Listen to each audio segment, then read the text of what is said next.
Popek Pra.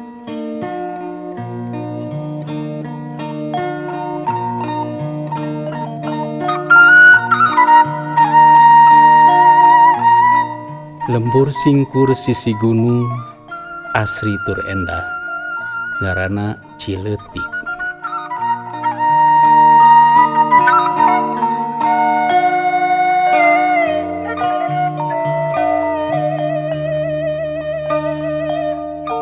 Di eta lembur cicing seorang budak lalaki anu bager HDHT rajin jeung sok panasaran kana sagala hal. Ngaran eta budak teh Ujang. Manehna cicing jeung indung bapana dina imah kai deket pasar lembur. Di wetaneun lembur aya hiji gunung anu jangkung tapi henteu angker.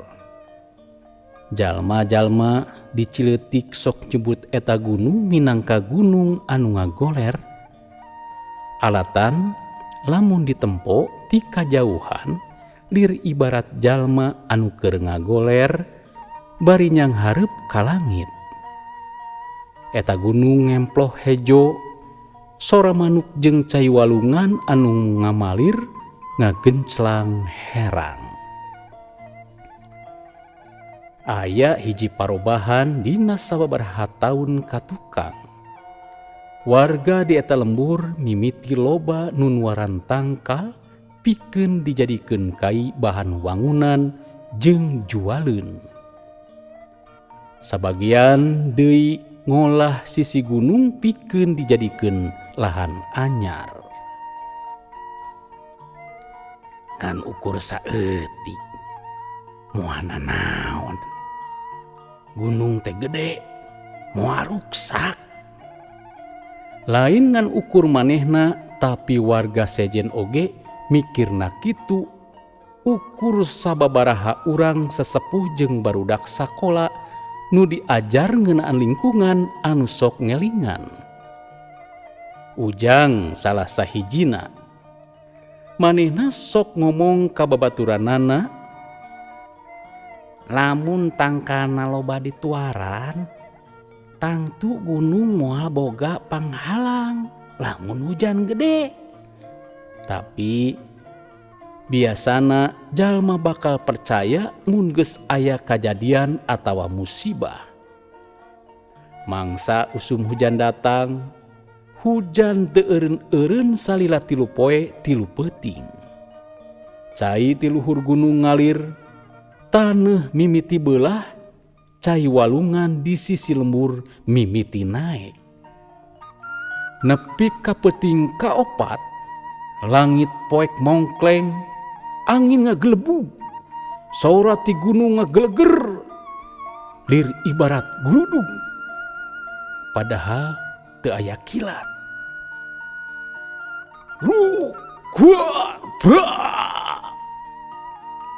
Ujang nu keur maca buku langsung keluar imah. Manehna ningali taneuh di sisi gunung mimiti beulah panjang siga sungut makhluk gede nu keur calangap.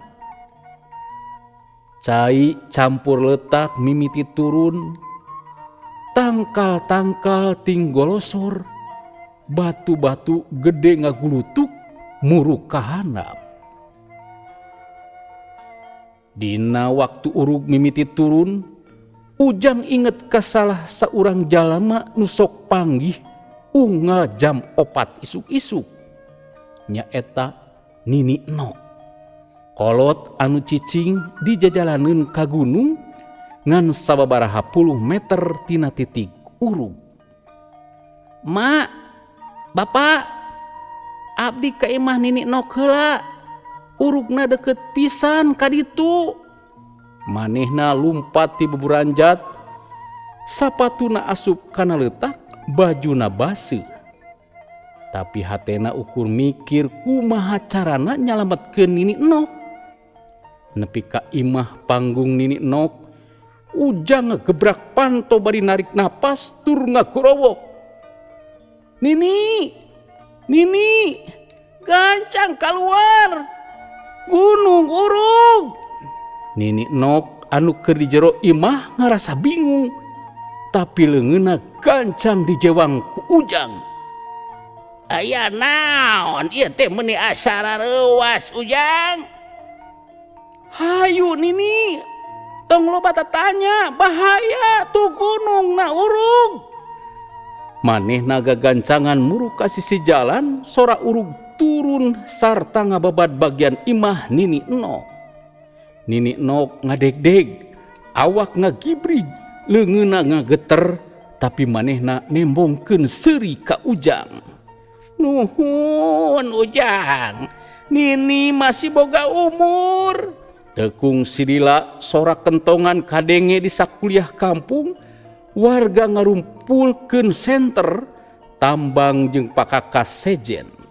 Mang Udung anu sok nuaran tangkal, katingali paling gancang lumpat ka warga, pikeun mantuan sate kapolah ngagali jalan nu katutupan ku urug, manehna nyarita bari hanjelu. Ieu kajadian teh salah urang-urang kene, teuing sabaraha tangkal nu ku urang dituar.